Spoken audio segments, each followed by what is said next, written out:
The word character is defined by this: the estimate put on a person or thing, its reputation. Today I want to talk about 7 ways or 7 practices of the man who is living above reproach. And 7 practices for the man who's living above reproach. First of all, let me read this quote. Character is always lost when a high ideal is sacrificed on the altar of conformity and popularity. I got to tell you, high level of character is not popular, and it's not a part of conformity. The word character is defined by this: a position, rank, or quality. It's the estimate put on a person or thing, its reputation. The person who is regarded and characterized by noble traits. So guys, here are the 7 practices that you can help to form a high moral character, live above reproach as a blameless man. These all start with the letter R. Here we go. Practice number 1, reflection. In other words, examine your moral character. You know, someone once said, a man's character, like rich topsoil, can be eroded so gradually that you don't notice until it's gone. You know, it's really fun. In my book, Strong Men, Dangerous Times, I introduce section 1 of the 5 essentials every man should possess to change his world. And that first section is becoming a man who protects integrity. And I tell the story of a man who's on a date. He went by a chicken restaurant. He bought a box of fried chicken. When he left and he was driving away, he opened the box, and in it, his date, they found a box of money and not chicken. He turned around promptly, went back to the restaurant and said, hey man, I ordered chicken, but I got this box of money. Well, the manager was freaking out because it was the shift money, and in the shift exchange, it had been misplaced with the food and they lost the money. So he was so excited this man of honor and integrity would bring this box back. He said, hey, I want to call the news, and I want to get you on the news. This is so cool. I've never met a man like this in my life. And the guy said, hey bro, no way, man. I absolutely refuse to go and be interviewed publicly. And then the restaurant manager said, well, why? And he said, well, see that beautiful woman in the car? Yep. He said, that's not my wife. So we have to be really careful to protect our integrity. And that starts with us reflecting on where we are weak, if we have any areas that need to be adjusted. Practice number 2 is this: reputation. In other words, associate with high level people. Someone once said this association principle is like begets like. You are like the people that you hang out with the most. And if you're not like them now, you're going to become like them. I want to read a passage out of the book Hurrying Big for Little Reasons by Ronald Meredith. He writes this: suddenly out of the night came the sound of wild geese flying. I ran to the house and breathlessly announced the excitement I felt. What is to compare with wild geese across the moon? It might have ended there, except for the sight of tame mallards on the pond. They heard the wild call they once known. The honking out of the night sent little arrows of prompting deep within their wild yesterdays. Their wings fluttered a feeble response. The urge to fly, to take their place in the sky for which God made them, sounded in their feathered breasts, but they never raised from the water. The matter had been settled long ago. The corn in the barnyard was too tempting. Now their desire to fly only made them uncomfortable.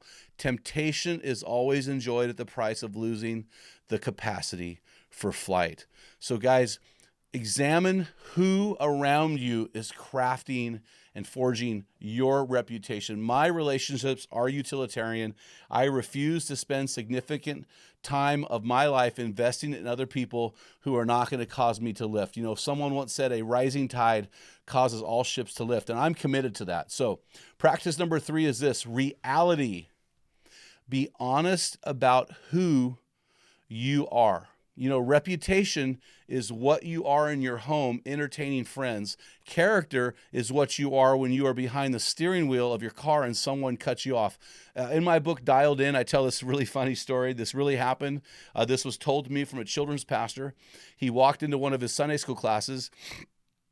He looked across the room, and one little boy had fried egg eyes. He was horrified. And this children's pastor friend of mine looked behind to where the kid was staring, and there's a little boy in the corner with his middle finger up, glowering at him, flipping this other kid off.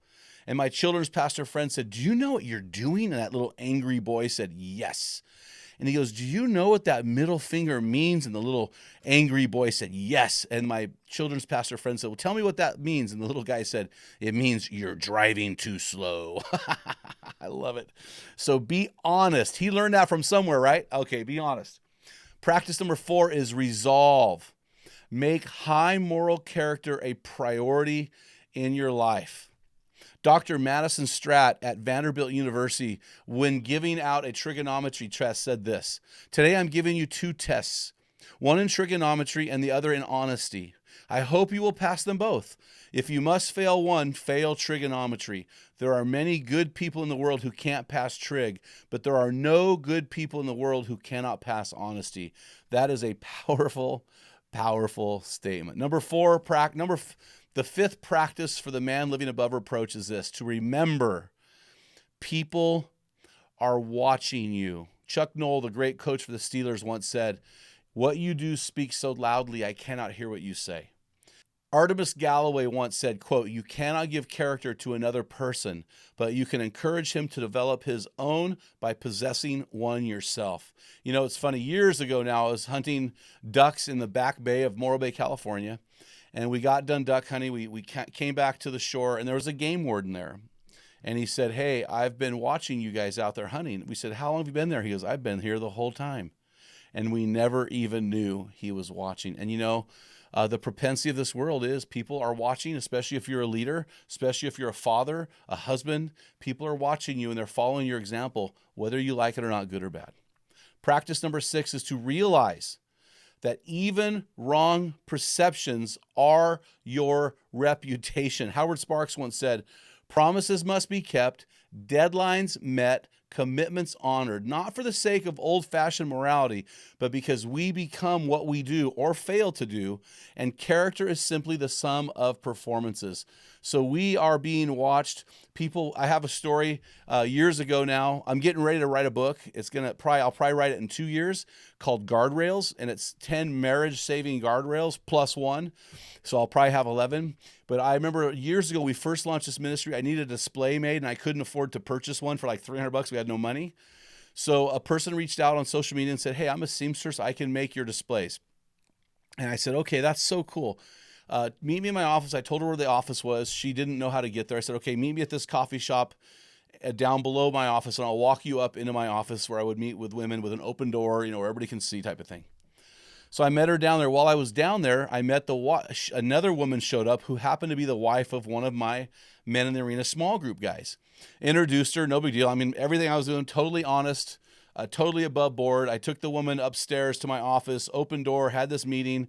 She built these beautiful displays that we literally used for years. But about 2 weeks later, her husband accosted me and, hey, bro, thanks a lot. I said, what's going on, man? He was angry at me. He said, hey, my wife came into my house after I got home from work a couple days ago and said, guess who I saw with another woman? Mr. Guardrails. So that perception in her brain created havoc. So realize that not only people are watching you, but they will build their reality of what they perceive from you. So we want to make sure that we live above reproach. We want to make sure that, according to my book, Dialed In, and this Greek word for blamelessness, anapolepnos, which means to leave nothing to lay hold of, that we are men that have nothing to lay hold of, nothing that anybody could accuse us of unless they're being subjective and emotional. Okay, practice number 7, the last practice of today, the last practice of the man living above reproach is to risk. In other words, pay the price for a strong character. And here's what I want to say, guys. Listen, you can pay the price now, or you can pay the price later, but you will pay the price. So it's better to pay the price now than to pay the price later because of shame and guilt and humiliation that you've brought upon your God and your people. I once gave my youth group, each kid in my youth group, a little rock. And I said, I want you to imagine this rock in your hand. Imagine that you're at a high mountain lake and you come upon this pristine lake. There's not a hint of wind on the water. There's not a ripple on the water. It's perfectly still. And you take that rock and you chuck it as far as you can into that lake, and then look at the ripples it creates as it spreads across the lake.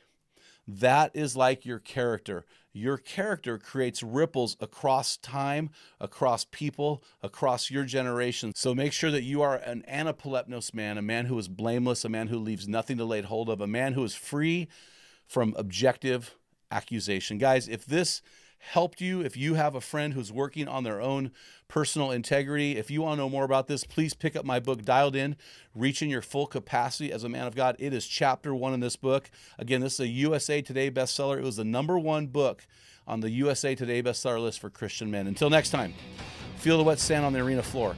Hear the deafening roar of the crowd. Taste the sweetness of victory. Smell the stench of battle. Get in the game. Get dirty. Grind it out. Live above reproach. And be a man.